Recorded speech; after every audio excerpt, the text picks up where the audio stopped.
Setelah di metabolisme nanti dia akan dieliminasi ya. Eliminasinya tergantung kalau bisa lewat urin.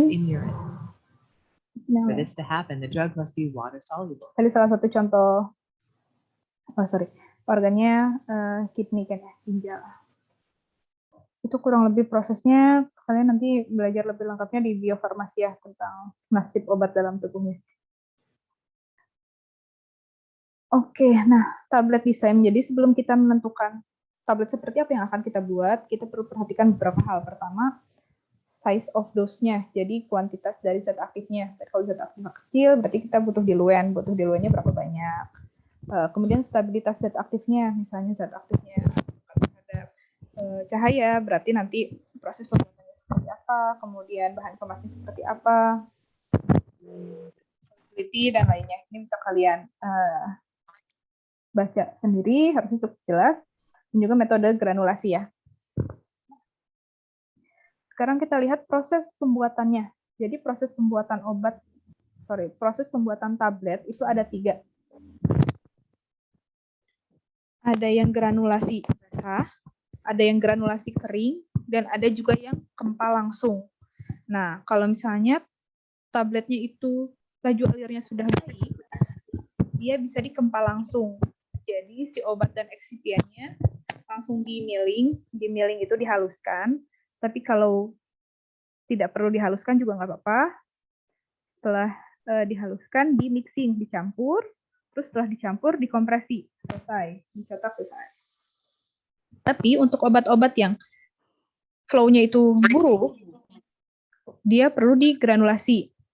Kalau misalnya zat aktifnya itu tahan terhadap panas dan lembab, dia bisa menggunakan wet granulasi, tapi kalau misalnya dia tidak tahan terhadap panas dan lembab, dia pakai dry granulasi. Nah, pada wet granulasi, prosesnya kurang lebih pertama milling, mixing. Ini sama ya dengan direct kompresi. Kemudian ada penyiapan larutan pengikat. Setelah penyiapan larutan pengikat, dilakukan proses granulasi basah. Kemudian ada proses pengayakan massa basah. Jadi nanti diayak, setelah diayak dikeringkan. Nah, dikeringkannya ini dia pakai udara panas, makanya dia harus tahan terhadap lembab dan tahan terhadap panas, karena ada 2 proses ini.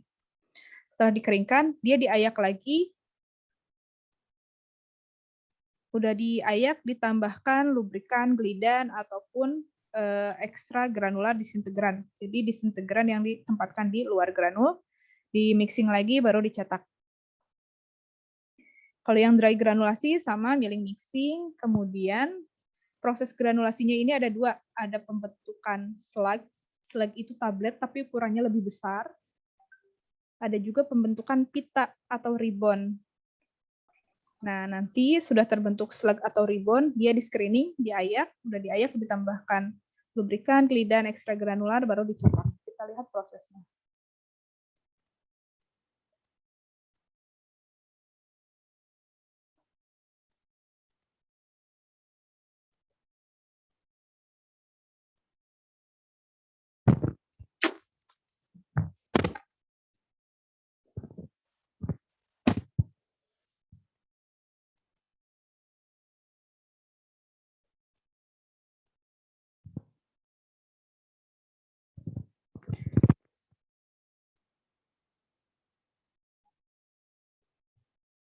Nah, ini proses tahap awal kalau di industri yang tadi dinamakan milling. Jadi biasanya zat aktif atau eksipiennya itu diayak dulu. Jadi dimasukkan lewat atas ini, terus diayak. Ini ada ayakannya. Nanti ayakannya bergetar agar menurunkan zat aktif dan eksipiennya, kemudian dipindahkan.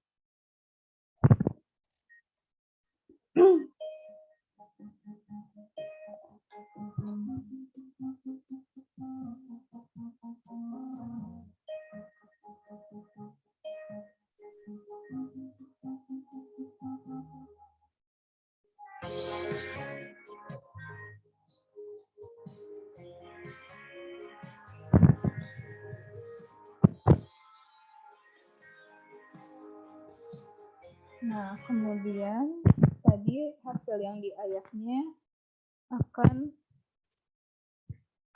masuk ke alat untuk pencampuran.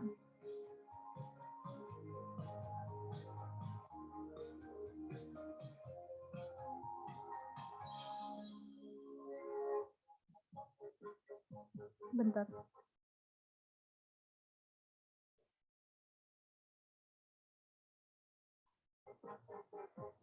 Kemudian akan dilakukan proses pengadukan.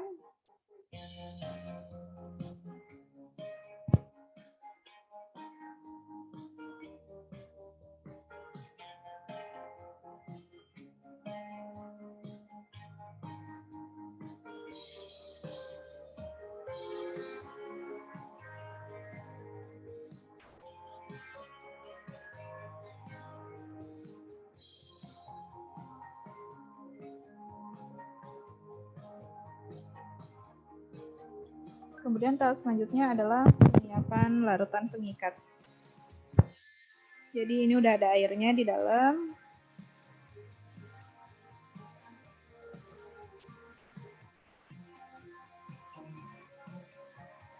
Kemudian dimasukkan serbuk bindernya. Ini akan terbentuk pasta binder.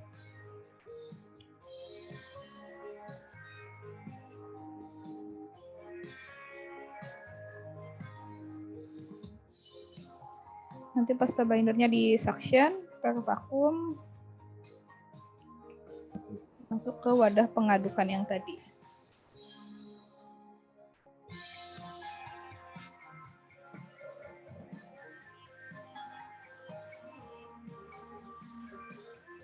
Terus ditambahkan sambil di mixing.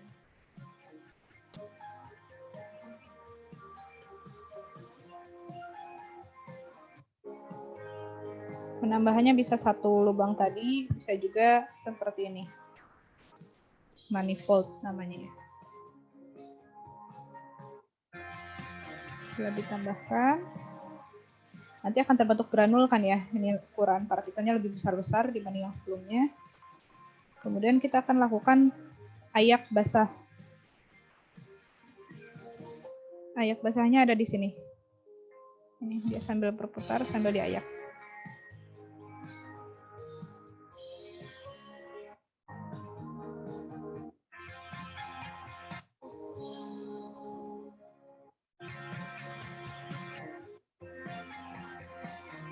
Ini alat pengeringnya seperti ini. Jadi tadi serbuknya ada di sini.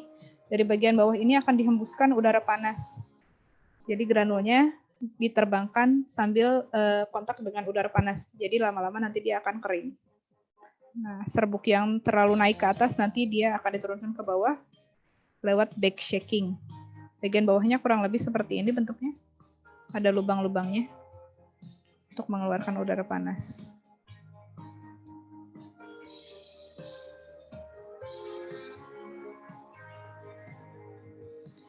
Setelah kering granulnya, dibuka katupnya, ditransfer untuk ayak kering.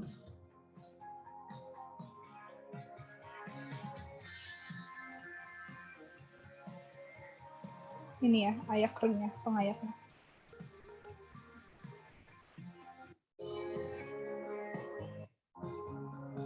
Setelah ayak kering, bisa kita tambahkan bahan-bahan ekstra granular, kayak lubrikan, glidan, ataupun disinfektan ekstra granular. Terus di mixing lagi.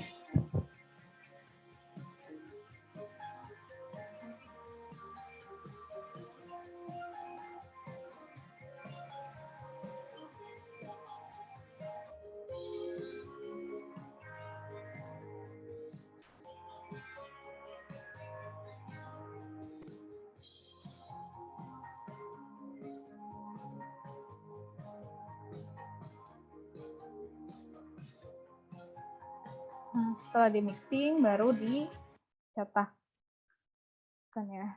Nah, kemudian kalau yang itu kan wet granulasi. Nah, kalau yang dry granulasi dia itu setelah mixing di sini, tidak ditambahkan larutan pengikat, tapi langsung di slugging. Nah, di slugging itu dicetak tabletnya, tapi ukuran tabletnya besar. Kurang lebih proses cetaknya seperti ini. Welcome to LFA's video on how a tablet press works. A Proses tablet press is cetak. used to press a powder. Proses cetak itu serbuknya dimasukkan lewat atas sini. Hopper namanya. Nah, tabletnya harus turun ke bawah, mengisi lubang-lubang yang ada di sini. Nah, ketika laju alirnya tidak baik, pengisian serbuk ke dalam lubangnya itu bisa tidak merata, sehingga bobot per tabletnya itu bisa berbeda-beda. The solid dosage form. The tableting process can be broken down into 4 parts. The filling stage. A powder mixture is added into the hopper, which flows down into the fill tray, whilst the lower punches are pulled downwards by the fill can. Masuk ke The powder then falls into the die board by gravity. On some tablet presses, a force feeder is used, which moves the powder over the top of the die face to fill the die balls more efficiently. Metering. Next, the lower punches will move over the metering can, sometimes known as a dosage can. Prosesnya itu tadi pertama ada filling.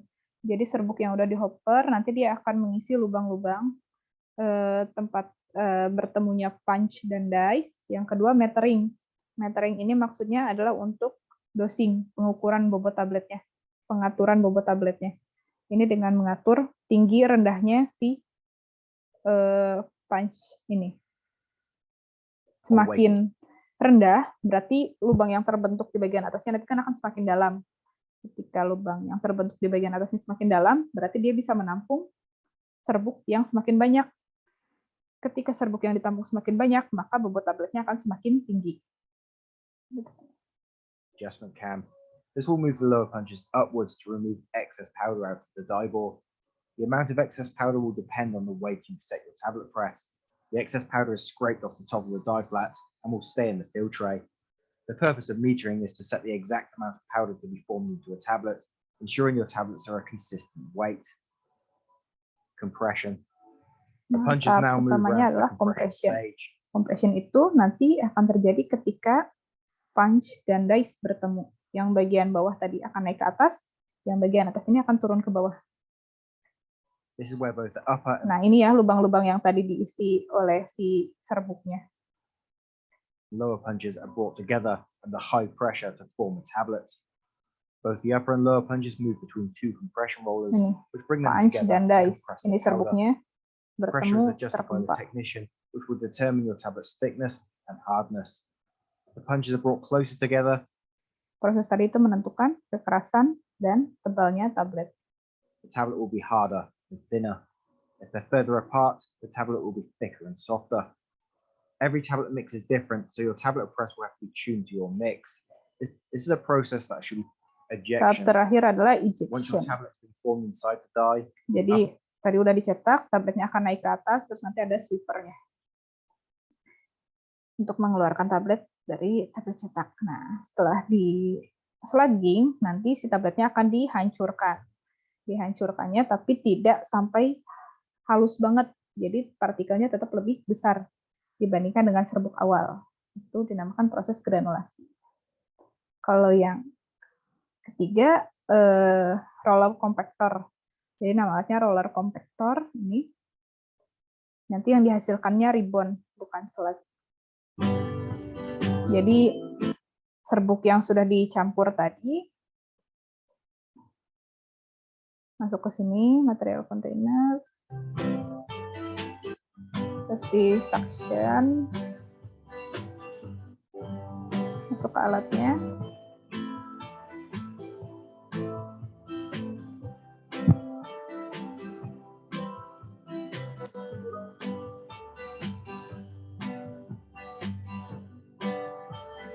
Jadi serbuknya akan dibawa oleh rotor ini, dibawa ke bawah.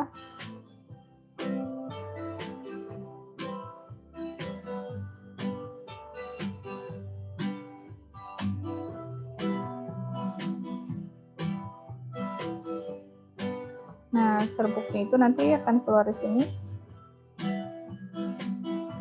melewati celah yang ada di antara dua roll ini. karena celahnya ini sangat sempit, nanti ketika dia lewatkan dia akan tertekan. Sehingga terjadilah pembentukan ribbon atau pita ini. Kurang lebih bentuknya seperti ini. Panjang pendeknya pita itu bisa berbeda-beda.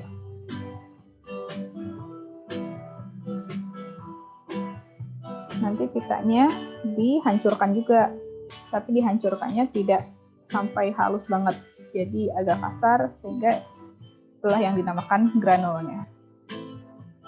Nanti hasilnya granul ini baru akan dicetak. Oke, dari 3 proses itu ada yang mau ditanyakan dulu? Saya Bu izin masuk. Boleh, silakan Cecep. Dari 3 pembuatan granul yang tadi kan banyak yang memvideokan bahwa granulnya itu harus benar-benar di mixing gitu kan, harus benar-benar mungkin bentuk tertutup atau bagaimana seperti itu. Kalau misalnya itu tidak dalam bentuk yang halus seperti itu Bu, kan sebenarnya untuk excipient sendiri kan memiliki kerjanya sendiri-sendiri, kan sudah ada kayak contohnya lebih larut air gitu. Kalau misalnya nggak dalam bentuk yang lebih halus itu kan sebenarnya masih sama bentuk kerjanya Bu. Kenapa harus yang lebih halus? Gimana? Maaf, saya kurang paham. Yang harus lebih halus itu apanya? Itu excipientnya kan dia dalam bentuk granul tadi. Granul-granulnya itu di mixing kan, kebanyakan dari yang alat-alat tadi di mixing terlebih dahulu dalam bentuk yang lebih enggak. Iya enggak? Di mixing dulu kan kebanyakan itu. Iya kan sebenarnya kan excipient itu kan memiliki kerjanya masing-masing. Kayak contohnya lebih larut air, betul. Kalau misalnya nggak di mixing, nggak dalam bentuk yang lebih halus kayak gitu, sebenarnya kan masih sama saja Bu.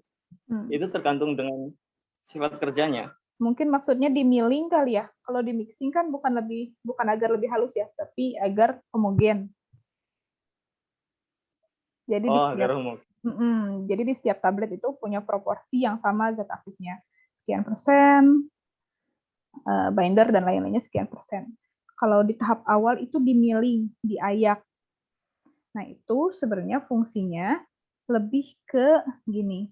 Jadi kalau misalnya kita mau proses produksi, kan zat aktifnya, pengisinya, excipient yang lainnya pun itu tuh disimpan, misalnya di dalam drum lah, di dalam plastik, ukurannya besar. Nah, ketika diambil itu seringkali ada bongkahan-bongkahan. Jadi selama proses penyimpanan itu seringkali ada interaksi antar bahan itu sendiri ketika disimpan. Apalagi misalnya yang di bagian bawah, dia kan menerima beban dari bahan yang di bagian atasnya ya. Nah, itu beban tersebut tuh secara tidak langsung memberikan energi untuk serbuk ini saling berinteraksi. Jadi sering ada bongkahan-bongkahan, kayak misalnya kalian punya gula halus. Lama-kelamaan disimpan, kalian ambil minggu ini belum ada bongkahan, terus diambil 2 minggu atau sebulan lagi tuh tiba-tiba ada bongkahan-bongkahan kecilnya. Nah, untuk menghindari hal itu, biasanya diayak dulu biar sama, seragam semuanya. Setelah ukurannya sama semuanya, maka proses homogenisasinya atau proses mixingnya nanti akan lebih mudah. Gitu sih. Oh, baik, Bu. Saya kira ini kerja aktifnya, Bu. Enggak sih. Oke ya. Ini tujuan dari granulasi pada intinya adalah meningkatkan flow. Density materialnya bisa kita naikkan. Jadi kerapatannya itu untuk menurunkan bulkiness atau menurunkan volumenya. Uniformity juga bisa tercapai dengan granulasi karena proses mixingnya lebih lama, ada proses granulasinya juga. Jadi dari setiap granul itu sebisa mungkin memiliki proporsi yang sama. Kemudian improve compression-nya.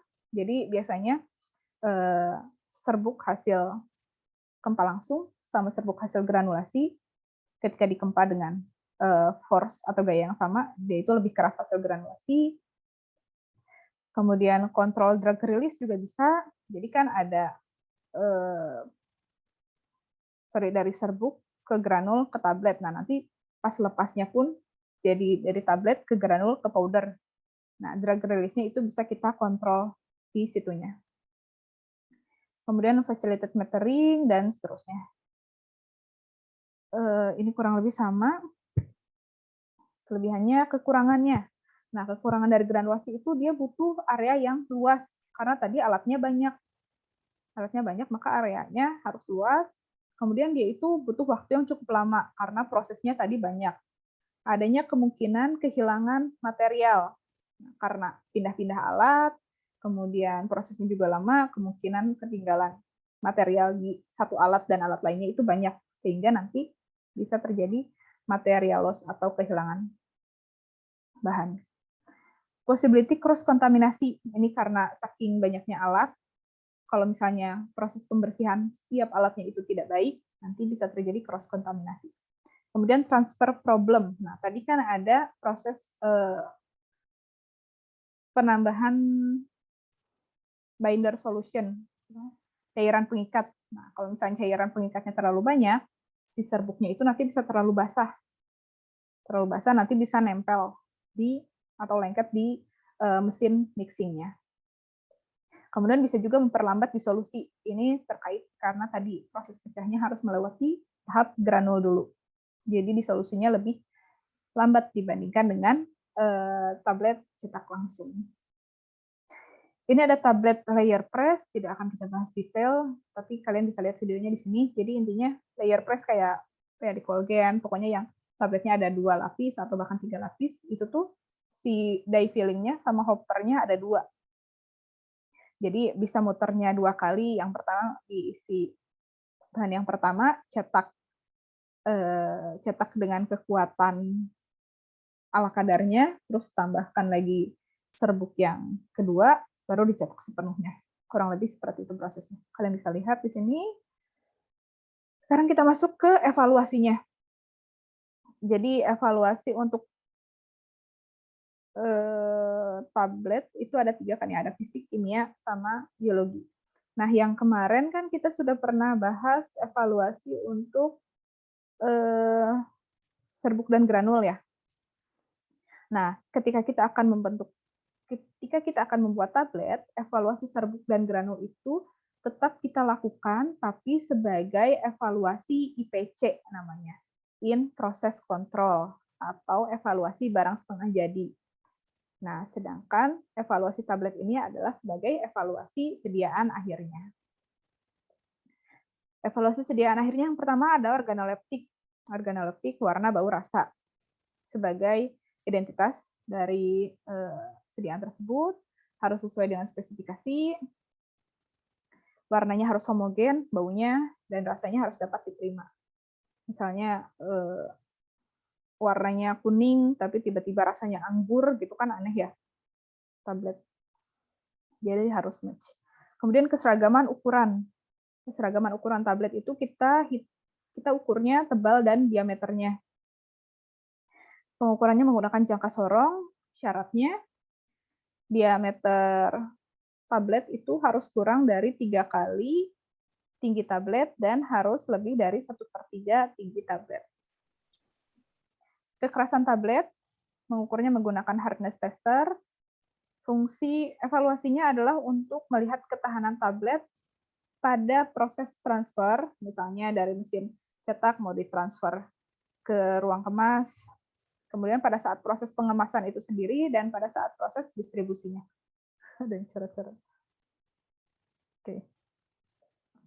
Kemudian ada juga fleksibilitas. Jadi nama alatnya fleksibilator untuk melihat ketahanan tablet ketika ada friction atau gesekan.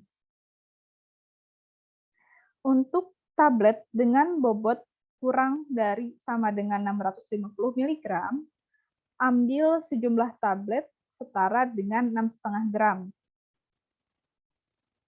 Sedangkan untuk tablet dengan bobot lebih dari 650 mg, ambil sejumlah 10 tablet. Rumusnya ini, persen fleksibilitas sama dengan W0, bobot awal, dikurangi bobot akhir dibagi W0. Jadi syaratnya adalah gini. Kurang lebih alatnya seperti ini. Ini variabilitas, kalau yang bentuk dalamnya kayak gini, fleksibilitas. Jadi kurang lebih, tadi kan ambil sejumlah tablet, terus kita timbang. Itu sebagai bobot awal. Kemudian kita masukkan ke alat ini, nanti alatnya akan berputar, kurang lebih 100 putaran. Nanti setelah 100 putaran kan pasti ada komponen tablet yang terlepas, ada serbuk yang grepes. Kemudian kita ambil lagi tabletnya, kita ayak biasanya untuk membuang si serbuk-serbuk yang terlepas tadi. Nah, si tablet yang sudah dilakukan uji itu kita timbang lagi sebagai WT. Kan harusnya bobotnya lebih kecil ya. Syaratnya persen fleksibilitas harus kurang dari 1%.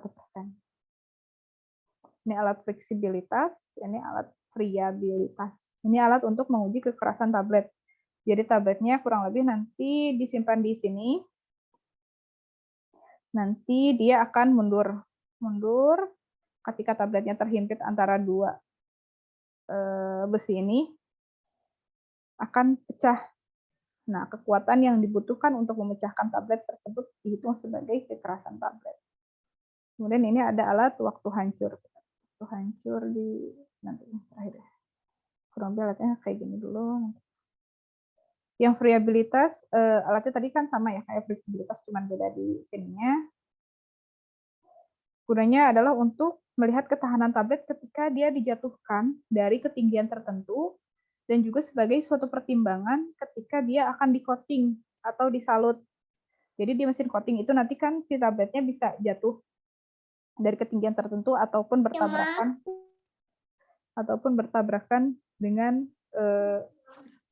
alat pen atau apa ya, dengan wadah pada saat proses pengcoatingan. Tolong anaknya siapa dikondisikan ya.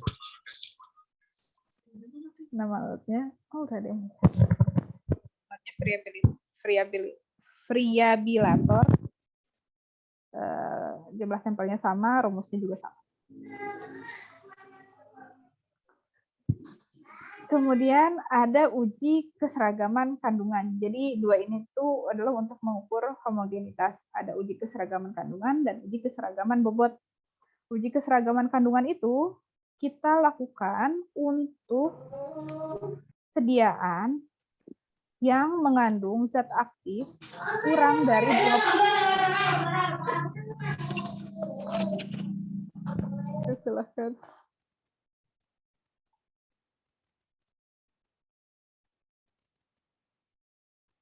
Di-mute aja dulu. Oke. Untuk FPI yang kurang dari 25 mg atau kurang dari 25% bobot tablet. Misalnya, clobazam tablet 10 mg dengan bobot tablet 100 mg. FPI-nya kurang dari 25 mg dan kurang dari 25%. Untuk tablet seperti itu, cara untuk melihat homogenitasnya atau keseragamannya, diambil 10 tablet, kemudian tiap tabletnya dilakukan uji kadar. Jadi kita punya 10 data kadar tablet. Sedangkan uji keseragaman bobot dilakukan untuk sediaan yang zat aktifnya di atas atau lebih besar dari 25 mg dan di atas lebih besar sama dengan 25% dari bobot tablet. Caranya 10 tablet diambil, ditimbang satu-satu, digerus, terus dicek kadarnya dari hasil penggerusan tersebut. Jadi dia hanya punya satu hasil kadar zat aktif. Misalnya nih, ada suatu tablet, isi dalam tabletnya 20 mg.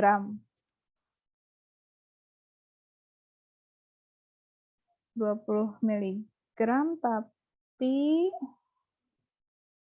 bobot tabletnya 50 mg. Kita pakainya yang mana?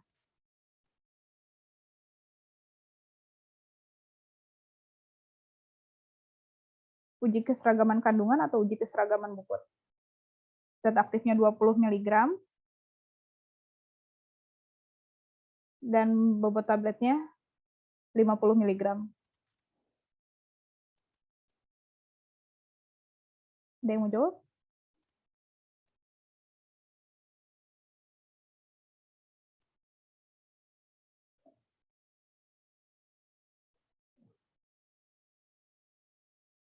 Tadi kan kalau ezetimibe 10 mg dan 10 mg zat aktifnya, 100 mg bobot tabletnya.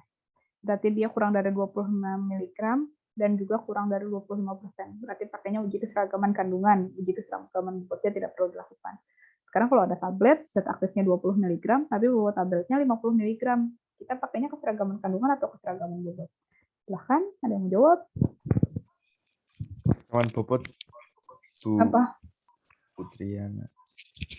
Keseragaman bobot Kenapa? karena lebih dari 25%. Karena lebih dari 25%. Tapi dia Iya. kurang dari 20 mg. Dia kurang dari 25 mg. Iya kan cuma 50 mg-nya itunya bobot. Sakit leher. Iya nggak sih? Ada yang mau membantu untuk menjawab lagi? Katanya Musafa iya. Sap.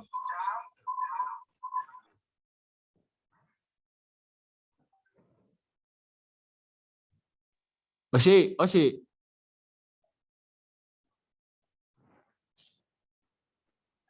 Os, Ya bantu tolong Mas Restu atau Bayu Adisulis. ya. Gimana Mas Osi? Udah Mas Restu kok di situ?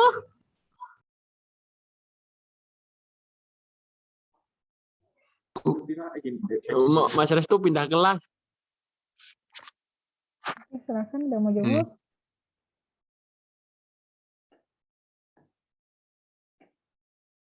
Jawabannya adalah keseragaman kandungan, ya. Oh, Karena wow. uji keseragaman bobot ini dan, Udah tua. sedangkan kalau yang ini atau, ya kan? Jadi ketika dia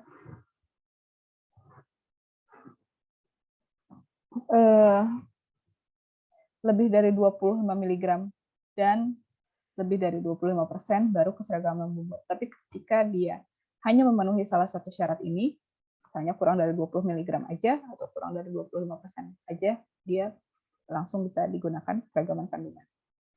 Oke. 9 menit lagi waktunya. Oke. Waktu hancur tadi alatnya kurang lebih seperti ini. Lubang di sininya bisa 3 atau 6 biji, tergantung kapasitas alatnya.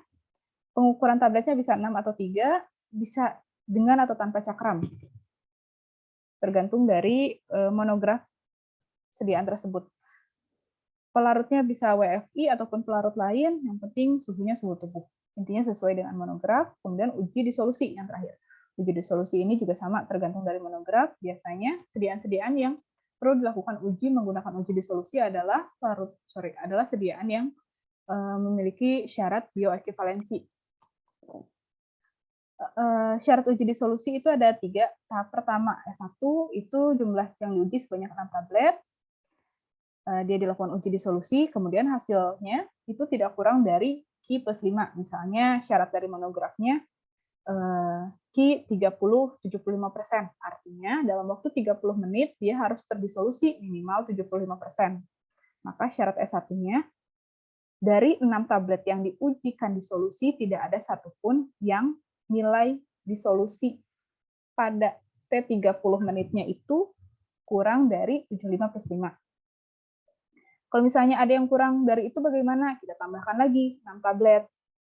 Nah, kemudian syaratnya rata-rata dari 12 unit itu adalah sama atau lebih besar dari Ki 75% dan tidak ada satupun yang lebih kecil dari Ki min 15.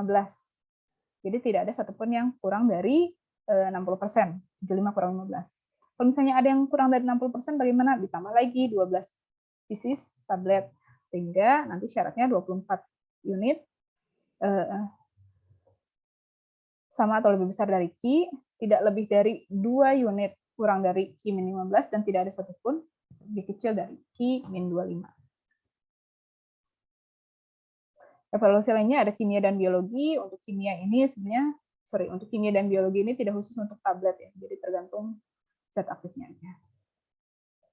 Bisa dicek kadar zat aktifnya, pengawet, kandungan senyawa asing, biologi, bisa dicek potensi antibiotik dan efektivitas pengawet. Sudah kita bahas di sini. Oke, ada yang mau ditanyakan dulu?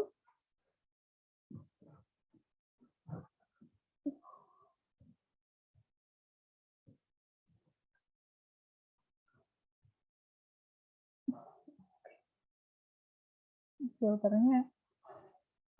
Oke, ada yang mau ditanyakan? Silahkan satu orang. Oke, kalau nggak ada saya yang tanya. Jelaskan salah satu proses pembuatan tablet. Salah satu metode pembuatan tablet. Satu orang jawab, silahkan. Selain Cecep. Oh, Sinabu Yoga deh, yang filternya bagus. Ini, silahkan.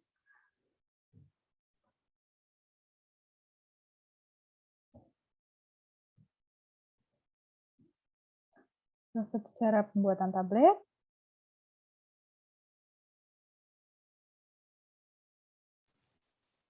Metodenya metode granulasi basah. Oke, gimana tuh prosesnya? Dicipratin. Dijepretin apa tuh? Eh, hmm, Apa yang dijepretin?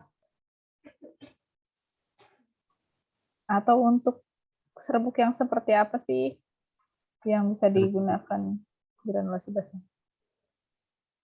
serbuk yang lembab. Yang lembab. Iya. Menggunakan metode granulasi basah agar meningkatkan sifat alir Berarti air atau untuk yang kemampuan. Tapi sifat untuk alirnya yang belum baik. sifat alirnya belum baik. Iya, benar. Terus Terus kemampuan kempa atau mencampur zat aktif dan eksipien menjadi partikel yang lebih besar. oke, yang lain ada yang mau jawab? Saya bisa masuk Silahkan. Siapa ini? dengan granulasi kering, Bu. Granulasi kering, oke silahkan. Ya, khususnya untuk tablet yang lembab, yang sensitif terhadap lembab dan panas, yang tadi telah dijelaskan gitu. Terus metodenya mungkin yang kempanya sifat aliran dan kempanya yang buruk. Yang terakhir itu dikompres dengan tekanan yang tinggi sehingga membentuk tablet seperti itu, Bu. Oke. Lebih. Oke, terima kasih, Cep. Yang lain ada yang mau jawab? Salah satu eksipien dalam tablet? Mel,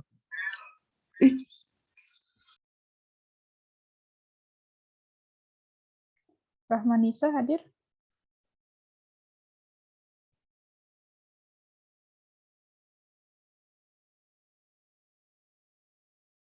Oke, Rahmanisa tidak hadir?